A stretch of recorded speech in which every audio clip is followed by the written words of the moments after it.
Então, quantos dos pais da igreja, por exemplo, criam na semana cósmica na história? Vamos ver.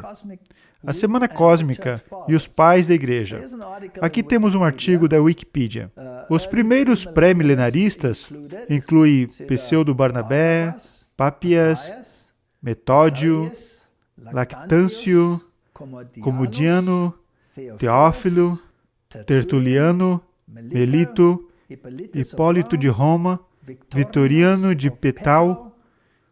Muitos desses teólogos e outros na igreja primitiva expressaram sua crença no pré-milenarismo. Em outras palavras, Cristo retorna e em seguida vem o milênio. Por meio de sua aceitação dessa tradição sexta septamilenial, o que isso significa? Essa crença alega que a história humana continuará por 6.000 anos e em seguida vai desfrutar de um sábado por 1.000 anos, o reino milenar. Assim, toda a história humana será um total de 7.000 anos antes da nova criação. Isso é história. Todos esses pais da igreja criam nisso. Vamos analisar algumas citações deles para ver o que eles criam. Irineu, que viveu de 120 a 202 depois de Cristo, pois tal qual em muitos dias esse mundo foi criado, em tantos muitos milhares de anos deve ser concluído, e por esse motivo as Escrituras dizem, assim os céus e a terra e todo o exército foram acabados, e havendo Deus acabado no sexto dia a obra que fizera, descansou no sétimo dia, e toda a sua obra que tinha feito. Isso aqui é muito importante. Todos eles vinculavam esse período à semana da criação e fizeram a semana da criação um tipo de semana cósmica. Então, o dia 1 seria 1.000 anos, dia 2, os próximos 1.000 anos, etc. Dia 6, os 6.000 anos, e logo o período do milênio. Era assim que todos interpretavam. E usavam muitas escrituras na Bíblia que interpretavam somente à luz desse conceito. Isso se perdeu completamente na nossa época. Vamos continuar com o que ele disse. Esse aqui é um pai da igreja.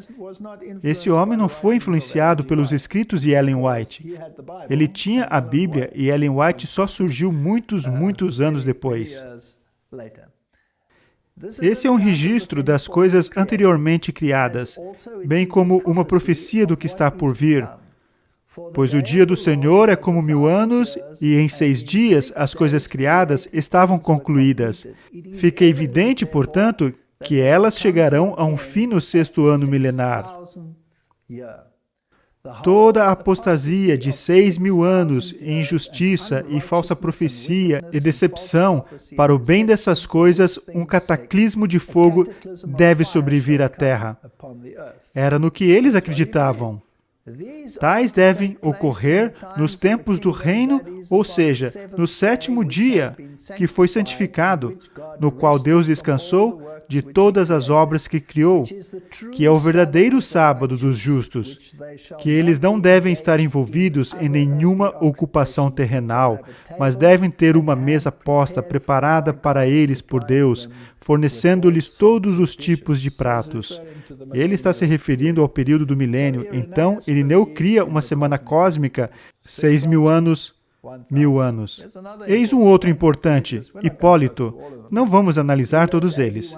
Ele viveu de 170 a 236 depois de Cristo e escreveu: "E 6.000 anos devem ser concluídos, a fim de que o sábado possa vir, o descanso, o dia santo no qual Deus descansou de toda a sua obra, pois o sábado é o tipo." Viu? Era o tipo. E emblema do reino futuro dos santos, quais reinarão com Cristo quando ele vier no céu, como declara João no Apocalipse. Pois um dia para o Senhor é como 1.000 anos. Portanto, visto que em 6 dias criou todas as coisas, conclui-se que 6.000 anos devem ser cumpridos. É isso que os pais da igreja criam baseado somente na Bíblia. Eu quero saber no que os pioneiros da Igreja Adventista do 7º dia criam. Sabemos no que muitos dos reformadores criam, pois eles incluíram isso nas notas de rodapé, não é? Vamos analisar alguns dos pioneiros da Igreja Adventista do Sétimo Dia. Eu sei que isso não deveria ser falado, mas por que não? Se eu posso citar Irineu, por que não posso citar Wagner? Você se incomoda com isso? E ao profeta João, o anjo falou assim: E Deus limpará de seus olhos toda a lágrima, e não haverá mais morte, nem pranto, nem clamor, nem dor, porque já as primeiras coisas são passadas. E o que estava sentado sobre o trono disse: Eis que faço nova todas as coisas. Essa é uma referência, mais uma vez, à restauração pós-milênio de todas as coisas. O Éden é então totalmente restaurado. Aqui o rio da água da vida flui do Monte Sião. Aqui Adão reobtém a árvore da vida plantada ao lado do rio, que se divide em nascentes diferentes, como no princípio. Aqui novamente é o paraíso, o jardim que o próprio Senhor plantou há 6.000 anos. É nisso que eles criam. Aqui Abraão herda a terra de acordo com a promessa. Aqui é a cidade que ele buscava. Cada habitante o considera como pai. Aqui Moisés entrará nessa terra grandiosa que ele viu com o olhar de um profeta. Aqui Davi contemplará seu trono estabelecido para jamais ser derrubado, mas para permanecer como o sol enquanto durar os dias do céu. Aqui a companhia escolhida daqueles que foram redimidos da terra na volta de seu Senhor, que venceram a besta em sua imagem e a marca do seu nome, por estrita adesão aos mandamentos de Deus e à fé de Jesus, nos dias difíceis, quando todo o mundo foi vencido pela iniquidade prevalecente. Eles claramente criam na semana cósmica. Thomas Preble, em seu livro The Two Adam, Os Dois Adãos, antes que o primeiro Adão entrasse em conflito com Satanás, no qual caiu, o sétimo dia, ou o sábado, havia passado. Portanto, com o segundo Adão, antes do último e final conflito com Satanás e seus exércitos, no qual a vitória eterna será obtida para o Filho de Deus e seu povo, o sábado, ou 7.000 anos, terão passado. Eles criam nisso. E quanto a Josué Himes, em Signs of Times and Expositor of Prophecy, o mundo foi criado em 6 dias. Veja, todos eles, como os pais da igreja, vinculam isso à semana da criação. Para mim, isso é importante, porque tem esse veículo inacreditável com o sábado. E se o sábado é o quarto mandamento, que prefigura um descanso final no dia cósmico de 1000 anos, então o sábado ganha em proeminência. Então, esse dia de semana cósmica ergue o sábado a um status absoluto e podemos entender com mais clareza por que o sábado será a questão no fim dos tempos. Para mim, isso é importante. O mundo foi criado em 6 dias, e no 7º dia, Deus descansou de seus labores. 6 dias trabalharás e fará toda a sua obra, e ele cita os mandamentos. Com os judeus, cada 7º dia era um dia de descanso. Cada 7º ano era um ano de descanso, o ano jubileu. O número 7 na linguagem bíblica parece ser um número completo. Em 6 angústias, ele cita um versículo, e isso para mim é fascinante. Em 6 angústias, o Senhor estava contigo e te sustentará, e na 7ª, o mal não te tocará. Essa distinção vemos levada a cabo desde o primeiro capítulo de Gênesis até o último de Apocalipse. 7.000 anos, portanto, me parece como completos. E eu espero, após os 6.000 anos de trabalho e labuta, perplexidades e sofrimento, o 7º milênio trará um jubileu glorioso. E tem esse versículo em Jó 5,19. Em 6 angústias te livrará, e na 7ª o mal não te tocará. E era assim como eles usavam esses versículos, não em termos de tempo literal, mas cósmico. Então, em 6 angústias, são os 7.000 anos, o Senhor estará contigo e te livrará em meio dos tempos difíceis, e no 7º, o mal não te tocará. Em outras palavras, nesse milênio, você estará salvo em seu descanso. Isso não é bonito? Isso é lindo. Eu não acho que esse verso tenha tanto significado se nós não lermos nesse contexto. E eu tenho a mesma suspeita. Isso foi o que J. Clarke escreveu em Advent Review and Sabbath Herald. A Bíblia responde a toda questão e soluciona toda dúvida. Eu gosto da maneira como ele escreve. Nesse livro bendito, o amante da história encontra informações plenas de eventos passados e futuros, começando com o primeiro Éden e estendendo-se a um período de 7.000 anos até o segundo Éden na Terra renovada. Aqui, o amante da profecia pode se banquetear com as palavras da inspiração, contando as cenas do porvir, a história futura de nossa raça e do planeta no qual habitamos. Temos um outro aqui. Eu sei que isso já está entediante, mas acho que precisamos deixar esse ponto claro, e bem claro. E eu vou dizer em instante porque eu, pessoalmente, em minha experiência pessoal, entendo isso muito bem claro. Josias Litch teve muito a dizer a esse respeito. Houve muitos, eu não vou citar todos eles. O pregador mais amado do movimento adventista foi Fitch. E ele cria exatamente na mesma coisa. Mas esse aqui é muito interessante, na minha opinião. O primeiro relatório da Conferência Geral de Cristãos esperando o advento do Senhor Jesus Cristo. Isso significa que deve ter uma multidão aí, não é? É por isso que eu inseri essa citação. Todos criam nisso. O homem foi a última peça da confecção divina na semana da criação. Com isso concluído, e uma raça de agentes morais fabricada, Deus descansou no 7º dia de toda a obra que havia feito. Essa junção ao 4º mandamento é um tema que percorre essa teologia. E como eu disse, os pais da igreja criam nisso. E isso vem deles. Vem desde os tempos de Cristo até praticamente aos dias de hoje, podemos dizer. Atentemos então ao uso que o apóstolo Paulo faz desse ato de procedimento divino. Porque nós, os que temos crido, entramos no repouso tal como disse. Ora, o que ele está citando aqui? Ele está citando Hebreus 4, onde Paulo fala que temos um dia de sábado, mas está se referindo ao descanso no qual entraremos, que é uma referência ao descanso milenar. Mas muita gente usa essa mesma coisa para dizer que não precisamos guardar o sábado porque nós encontramos um repouso em Jesus. Isso mesmo. Mas aqui temos uma referência a esse período cósmico e milenar de 1000 anos de repouso. Em outras palavras, e repousou Deus de todas as suas obras.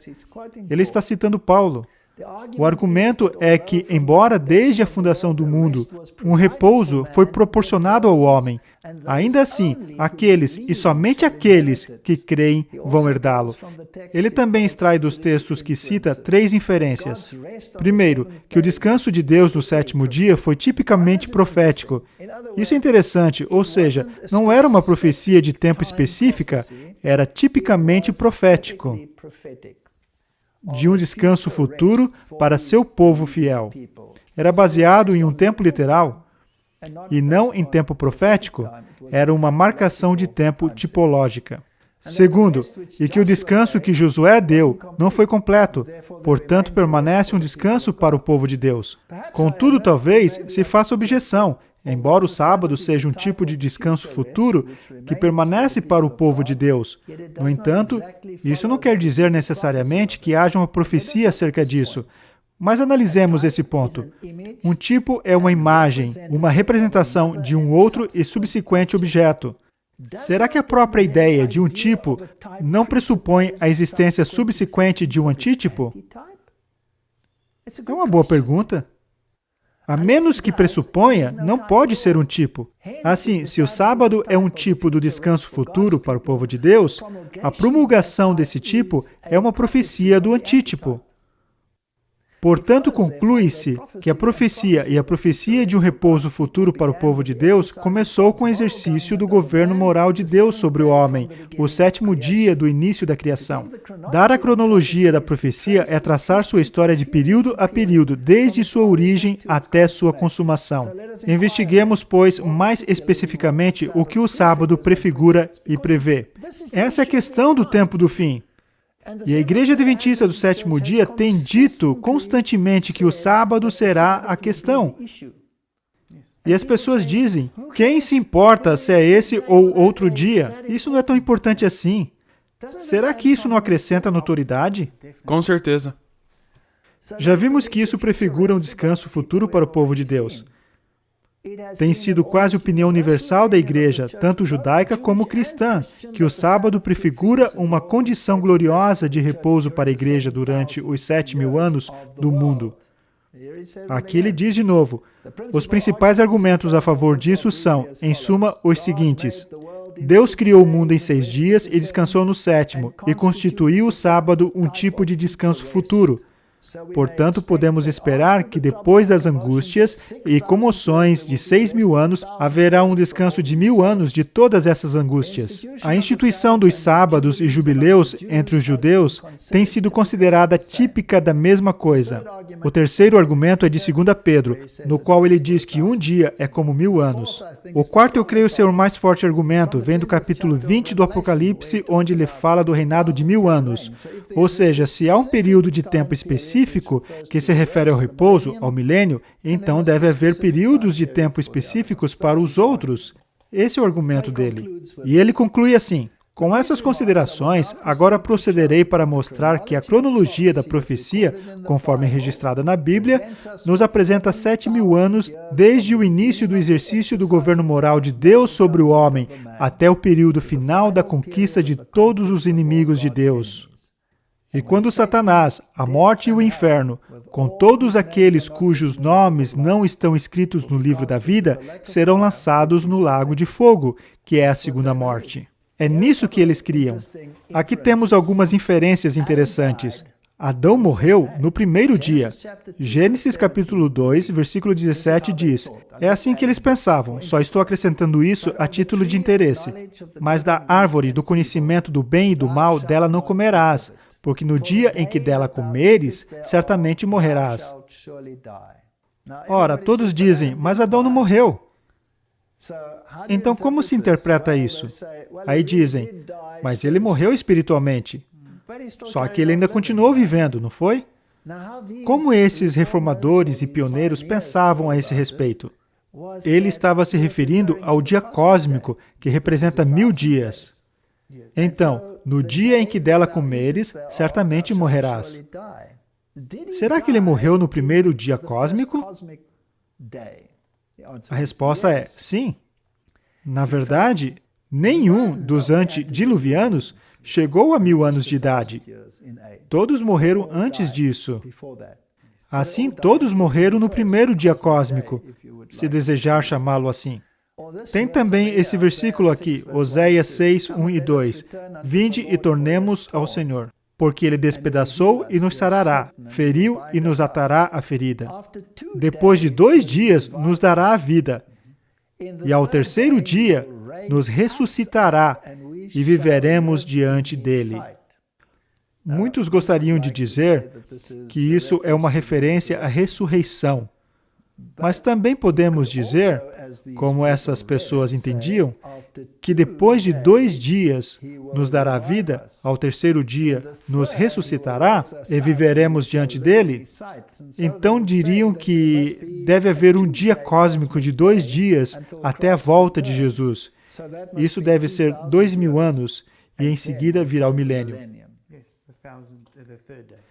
Quero falar um pouco sobre minha experiência pessoal. Por que eu me interessei sobre isso? Eu mencionei na primeira palestra. Isso se deve ao debate evolução-criação. Por que não é algo comum falar sobre essa questão? Por que é que as pessoas ficam tão agitadas com isso, a ponto de não se poder falar em tom que não seja de sussurro sobre esse assunto? Os pais da igreja criam nisso. Os pioneiros criam nisso. Está em descrédito. Falamos o motivo. Mencionamos a LXX, a Septuaginta, como um dos motivos. A alta crítica que ridiculariza a Bíblia porque não é consistente, jogando um manuscrito contra o outro. Não temos que seguir esse caminho. Temos que determinar que há uma linha correta e uma falsa. E nós nos apegamos à linha correta para não nos confundirmos com todas essas supostas contradições. E o terceiro ponto que eu mencionei foi a evolução. Quando eu entrei nessa igreja, eu me envolvi em debates de se na nossa época em que vivemos, podemos realmente crer que Deus criou o mundo em 6 dias. Tenho a felicidade de relatar que essa igreja confirma que nós cremos em uma criação literal de 6 dias, o que é algo problemático no mundo. Mas havia uma outra questão que não foi tratada, que é sobre qual a idade da Terra. E então, havia tantas opiniões quanto a quantidade de pessoas naquela época. Eu pensava que se tratava de milhões de anos. Logo tive que me acostumar que o mundo foi criado em 6 dias. Isso era impossível para mim. E agora tinha que guardar o sábado. Ora, se um dia representa 1000 anos, talvez ele estivesse falando de milhões de anos. Sabe, mas tudo estaria fora de sincronia na semana da criação. Tudo está desincronizado. As plantas que surgem antes do Sol, será que ele vai aguardar outros milhões de anos para que o Sol apareça? Os mamíferos aquáticos estão no oceano antes dos mamíferos terem se desenvolvido de fato. Tudo está fora de ordem. Então, ou se descarta totalmente o que a evolução diz, pois se quisermos uni-los, teremos graves problemas. Temos também a questão da idade. E o argumento é claro, a datação radiométrica. Talvez você possa colocar um link dessas discussões sobre a datação radiométrica quanto ao motivo pela qual não são válidas. São baseadas em suposições. São sempre baseadas em isótopo mãe, que decai a um isótopo filha, e a pressuposição é sempre que o isótopo mãe era o único que estava presente na rocha. E que o isótopo filha não estava lá, pois precisava decair-se até o isótopo filha. Então, a suposição é que sempre havia somente a mãe, sem a filha. Se encontrarmos muitas filhas, devemos supor que tenha levado, qualquer que seja a idade, tantos milhões de anos para se chegar até a filha. E se já houvesse filha na rocha desde o início? Todo animal no mundo estava lá. Por que essa não estaria? Urânio com chumbo? Por que eu devo supor que havia urânio, mas não chumbo? Então, a suposição determina a idade de alguma coisa. É baseado numa suposição. Posso dizer a idade da Terra? Não, não posso. Na época de Darwin, ninguém usava a datação radiométrica. Nem tinha sido inventada. Então, o que eles tinham? Tinham observações de camadas filhas. E não estão de acordo com o que se vê. Porque todas as camadas são planas. Então, tem todos esses problemas. Finalmente, cheguei à conclusão que não posso usar a datação radiométrica, porque é baseada numa suposição, na qual a suposição determina o resultado. Não posso usar isso. As ideias de camadas filhas não são consistentes com o que vejo. O que vejo, e eu fui a cada local. Viajei o mundo para ver esses locais. E o que encontrei foi catastrofismo. E o catastrofismo faz, em um curto período, o que o uniformitarismo faz em milhões de anos.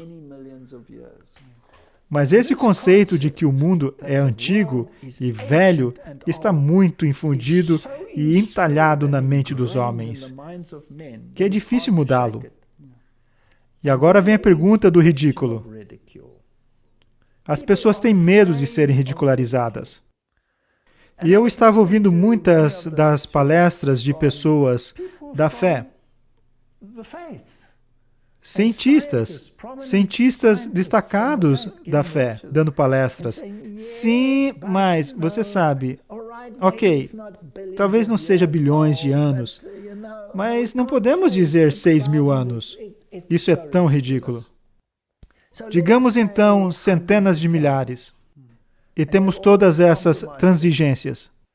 Isso é inaceitável na época em que vivemos, dizer que a Terra tem 6.000 anos de idade.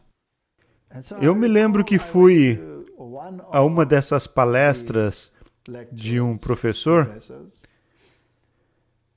Eu o conhecia de uma dessas discussões que tivemos. E eu lhe disse, por que você faz isso? Por quê? Por que está dizendo centenas de milhares de anos, quando a Bíblia diz 6.000 anos? E tudo é baseado, todo o critério que estamos usando para estender o tempo é baseado em suposições. E a ciência, devidamente compreendida, mostrará que a Bíblia é verdade e que tudo teve um falecimento aquoso, que houve uma catástrofe, um dilúvio, e que as características que vemos são consequências dessa catástrofe e não de longos períodos de tempo, de acordo com o uniformitarismo. Então, por que você está dizendo centenas de milhares de anos? E a sua resposta foi porque nós seríamos ridicularizados à vista do mundo científico. E eu olhei para ele e fiquei triste. Eu disse, sabe, eu venho do mundo evolucionista. Eu era um ateu, era um evolucionista. Ensinei evolução em universidades. Se você vai dizer que o mundo tem centenas de milhares de anos, você vai ser ridicularizado à vista da comunidade científica, pois eles dizem bilhões. Agora, centenas de milhões vão chamar você de tolo. Agora, se você disser 6.000 anos, todo mundo por aí dirá que você é um tolo. Mas a Bíblia não vai chamar você de tolo, nem o espírito de profecia. Há duas cadeiras que você pode escolher se sentar. Você pode optar pela cadeira evolucionista ou pela cadeira de Deus. Em ambos os casos, você terá oposição. Por que você escolhe se assentar entre duas cadeiras e ser um tolo aos olhos de Deus e um tolo aos olhos do mundo? Por que não se assentar em uma delas? Escolha a cadeira de Deus e seja amigo de Deus, sendo ridicularizado pelo mundo. Mas ficar entre duas cadeiras, por que agir assim?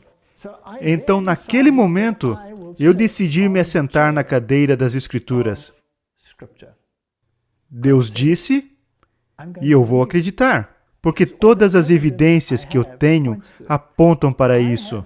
Eu decidi por mim, pessoalmente, que não tenho problema com uma terra de 6.000 anos de idade. Então, não teria problema com uma semana cósmica. Eu não teria. Se alguém tem problema, tudo bem. Ninguém tem que crer na semana cósmica. Não estou dizendo a ninguém que acredite na semana cósmica. Só estou dizendo que eu não teria problemas em crer nisso. E nem estou dizendo que acredito.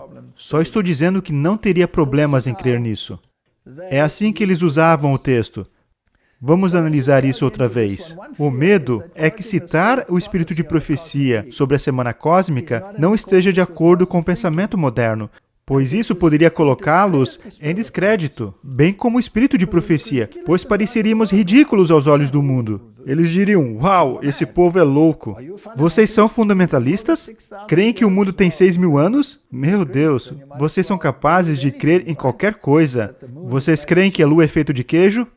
Então, por outro lado, se a Bíblia contém esse conceito, então qualquer profeta verdadeiro estaria em harmonia com ele, não é certo? E sendo assim, a questão não colocaria o profeta em descrédito. Pelo contrário, se a Bíblia diz 6.000 anos, e todos os pais da igreja criam nisso, e surge um profeta dizendo que não é 6.000 anos, então quem está em descrédito agora? Exatamente, a Bíblia. E o sábado é um tipo de repouso final. Ezequiel 20:12 diz, e também lhes dei os meus sábados para que servissem de sinal entre mim e eles, para que soubessem que eu sou o Senhor que os santifica. A terceira mensagem angélica, o que ela implica? Várias pessoas me escrevem perguntando se a mensagem da justificação pela fé é a mensagem do terceiro anjo, e respondi-lhes, é verdadeiramente a mensagem do terceiro anjo. Esta mensagem devia pôr de maneira mais preeminente diante do mundo o Salvador crucificado. O sacrifício pelo pecado de todo o mundo apresentava a justificação pela fé no fiador. Convidava o povo para receber a justiça de Cristo, que se manifesta na obediência a todos os mandamentos de Deus. Então, quando pregamos 3 mensagens angélicas hoje em dia e dizemos, não aceitem a marca da besta, não acredite no falso sábado que não lhes dá o registro preciso do que Deus fez, que Ele criou e redimiu você. Sim, isso contém a mensagem. Não aceitem um mandamento falso. Mas por quê? Porque Ele é que nos santifica, pois Ele é que nos criou. Ele é quem tem a prerrogativa de nos dizer qual é a verdade. E ao guardar o sábado, estamos dizendo literalmente ao mundo, eu creio no que Deus disse. É o que fazemos. E aceitamos a autoridade dele em nossa vida. Então alguns me dirão, então quer dizer que você acredita que Deus criou o mundo em 6 dias e que descansou no sábado? E eu vou dizer sim, e eles dirão, você é um tolo, porque o mundo não foi criado em 6 dias, levou milhões e milhões de anos. E eu direi, lamento, mas eu sento numa cadeira onde creio em Deus e não na ciência, nesse caso em específico. Vamos entrar em problemas. Então, quando pregamos isso, estamos dizendo que Cristo está vindo em um dia específico? Eles sempre dizem que essas 3 mensagens angélicas não podem se sustentar sozinhas quando estão falando sobre a semana cósmica. A semana cósmica é uma questão separada. É o que os reformadores criam. É o que os pais da igreja criam. É uma questão separada. É uma tipologia que vem com um pano de fundo, mas não significa que o tempo que ele prevê vai ser o tempo exato em que Cristo virá. Pois não podemos prever esse tempo exato. No mínimo, isso deve criar um impulso nos pregadores das mensagens dos 3 anjos. Com certeza, porque agora sabemos que não estamos tratando somente com um tempo cósmico, mas também estamos lidando com os sinais e devemos analisar ambos. Alguns têm e ainda estão se recusando a colocar a veste nupcial. Ainda veste sua roupa de cidadão e desprezam o traje tecido no tear do céu, que é Cristo, justiça nossa. Por que Cristo não voltou ainda? Temos que nos perguntar, pois podemos apressar o tempo, não é? E ele me disse, escreve, bem-aventurados aqueles que são chamados à ceia das bodas do Cordeiro. Quem são os amigos de Cristo hoje? Você sente um desejo intenso pelo manto da justiça de Cristo? Você percebe os trapos de imundícia de sua justiça própria? Então permita que a verdade entre em sua vida prática. Se for amigo de Cristo, demonstre-o em palavras e em espírito. Manifeste amor a Jesus e amor pelas almas por quem Cristo morreu. Os sentimentos da verdade são os elementos que constituem um caráter cristão simétrico. Estamos hoje muito longe de ser cristãos, que é ser como Cristo. Precisamos da eficiência do Espírito Santo. Deus vive e reina. O exato motivo pela qual as manifestações do Espírito Santo não foram aceitas como gotas preciosas de Deus é que não houve um recebimento da graça de Deus. O Espírito do Senhor tem estado sobre seus mensageiros, a quem Ele tem enviado com luz, preciosa luz. Mas houve tantos que voltaram seu rosto para longe do sol da justiça, que não viram seus raios brilhantes.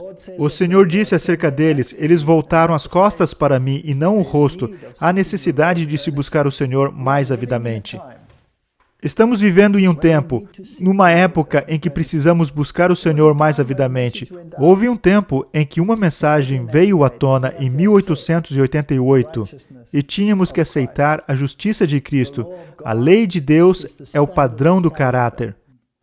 E é possível se ter uma justiça de obras na tentativa de se viver conforme o padrão, ou podemos achar o manto da justiça de Cristo. E nós não fizemos parte disso em 1888, porque tínhamos o conceito errado. A história do antigo Israel é um exemplo frisante da passada experiência dos adventistas. Deus guiou seu povo no movimento adventista, assim como guiara os filhos de Israel ao saírem do Egito. No grande desapontamento, fora provada a sua fé, como foi a dos hebreus do Mar Vermelho. Houvessem ainda confiado na mão guiadora que com eles estivera em sua experiência anterior, e teriam visto a salvação de Deus. Se todos os que trabalharam unidos na obra de 1844 tivessem recebido a mensagem do terceiro anjo proclamada no poder do Espírito Santo, proclamado a justiça de Cristo, guardando a lei de Deus, não porque somos salvos por nossas obras, mas porque aceitamos a justiça de Cristo. Se todos os que trabalharam unidos na obra de 1844 tivessem recebido a mensagem do terceiro anjo, proclamando-a no poder do Espírito Santo, o Senhor teria poderosamente operado por seus esforços. Caudais de luz ter-se-iam derramado sobre o mundo. Haveria anos que os habitantes da terra teriam sido avisados. A obra final estaria consumada e Cristo teria vindo para a redenção de seu povo. Este é o ponto. Se fizermos um cálculo simples, assim como na Bíblia de Genebra, e usando o espírito de profecia, chegamos ao momento em que os 6.000 anos deveriam terminar. Isso não quer dizer de nenhuma maneira que essa é a data limite, pois é possível apressar a vinda do Senhor. E o Senhor pode estender os dias. Não cabe a mim dizer se Ele virá na primeira vigília ou na segunda. Houve pessoas que responderam e enviaram essas citações como um martelo, dizendo que estávamos transgredindo. Não, estávamos citando a história e fazendo um cálculo simples. Mas isso não quer dizer que esse é o fim do mundo, e as pessoas devem entender isso. Nossa esperança se baseia em Apocalipse 22:20, que diz: aquele que testifica estas coisas diz, certamente cedo venho. Amém. Ora vem, Senhor Jesus. O objetivo daquela palestra foi dizer que o tempo é breve. Os sinais dos tempos estão gritando aos nossos ouvidos. O tempo é breve. Até mesmo a semana cósmica, se crermos no que a Bíblia e o Espírito de Profecia dizem, independentemente se você desejar calcular dessa data ou daquela, isso é irrelevante. O ponto é que o tempo é breve. Até mesmo esse período está chegando a um fim, o qual Deus pode estender, pois Ele é Deus, e Deus pode abreviar, como temos visto, pois Ele é Deus. Mas dizer que não há nada, não há nenhum sinal, ainda pode ser daqui a 100 anos até a vinda do Senhor, ou talvez nunca aconteça, porque a igreja não está pronta. Então estamos como o catolicismo romano e somos amilenistas, o milênio não vai vir. Então todos os santos estarão na sepultura por todo sempre. Isso não é bíblico. O que estamos dizendo é que o tempo é breve. Não coloquem palavras que não foram ditas na minha boca. Isso foi declarado repetidas vezes. E sim, nós também conhecemos todas as outras citações. E nós as mencionamos. Eu não creio que fizemos isso na primeira palestra. Espero que isso esclareça a questão. Um pensamento que acaba de vir à minha mente sobre um dos motivos pelos quais o Senhor usou o ano 27 depois de Cristo. Para mim, pessoalmente, o que eu extraí disso é que Satanás confrontou Jesus no deserto. E onde Adão não teve sucesso no Éden, Jesus teve no deserto. Então a sua vitória sobre Satanás e o pecado foi ali. E ele pagou pelos pecados do mundo na cruz. E é por isso que isso esclareceu muita coisa para mim. Novamente, Se as pessoas quiserem divergir e encontrar um período de tempo diferente, é prerrogativa delas. Ninguém vai argumentar contra isso. Será que mudará algo se tivermos mais tempo ou menos tempo? Não, não vai mudar. Não é esse o ponto. O ponto é que o tempo é breve. Somente uma questão final que acabou de surgir é que as pessoas mal interpretaram o que o Senhor disse, e eu os motivo a analisar novamente a sua palestra, de 1 hora e 58 minutos, é que o tempo limite que o Senhor menciona, e que Ellen White estava descrevendo, e que eles estariam ajuntando as armas e fazendo as coisas, será provavelmente cortado do período de 6.000 anos. E esse pequeno tempo que será cortado aqui, será acrescentado novamente no final dos 1000 anos do milênio de paz, para compor os 6.000 anos novamente. Sim, isso provavelmente complicou as coisas para algumas pessoas. Foi uma suposição. E eu acho que, em minha opinião, uma opinião muito lógica, se tivermos 6.000 anos, e mais uma vez, quero reiterar, não sabemos exatamente, na providência de Deus, se Ele vai estender ou abreviar isso. Não quero entrar nisso outra vez. Mas o período de tempo, do tempo de transgressão, do tempo de guerra contra Deus, ocorre depois do milênio. Porque Satanás cria um exército. Eu só estava sugerindo que esse período de tempo pode ser cortado de antes e acrescentado ao fim, a fim de que o tempo total que ele guerreia contra Deus seja de 6.000 anos. E chegando à conclusão, a 7.000 anos, e não mais de 7.000 anos, a não ser que Deus decida. A menos que Deus decida estender. O tempo é dele, está a seu critério. Uma questão final, antes de encerrarmos essa discussão. Algumas pessoas dirão, se tem tão pouco tempo, então é melhor eu desistir. Não vou conseguir me preparar. Somos ensinados que nossa justiça é a justiça de Cristo. Quanto tempo levou para o ladrão na cruz receber a justiça de Cristo? Ele teve anos para colocar sua vida em ordem? Não. Ele só teve aquele tempo de contemplação na cruz. E foi isso.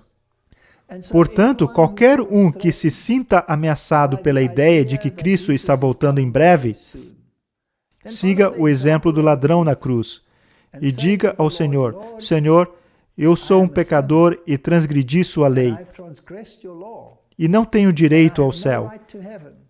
Mas se o Senhor me cobrir com sua justiça, então eu estarei diante do Senhor como se jamais houvesse pecado.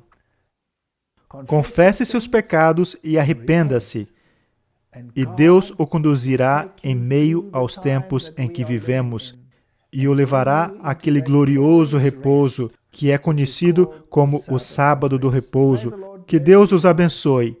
Vamos encerrar com uma oração. Pai Celeste, que história magnífica está registrada em Tua Bíblia. Uma história de dor, de pesar, uma história de grande sacrifício. O maior de todos os sacrifícios é o sacrifício do Filho de Deus. E por causa desse sacrifício, todos temos acesso ao trono de Deus. Ajude a todos os que escutam a aceitá-lo, a dizer, Senhor, revista-nos de sua justiça. Remova nossos trapos de imundícia e dá-nos acesso ao Teu repouso. Em nome de Jesus. Amém. Obrigado por assistir esse vídeo. Para se inscrever, clique aqui. Clique no sininho para receber notificação. Para ver o próximo vídeo, clique aqui. Muito obrigado e até a próxima.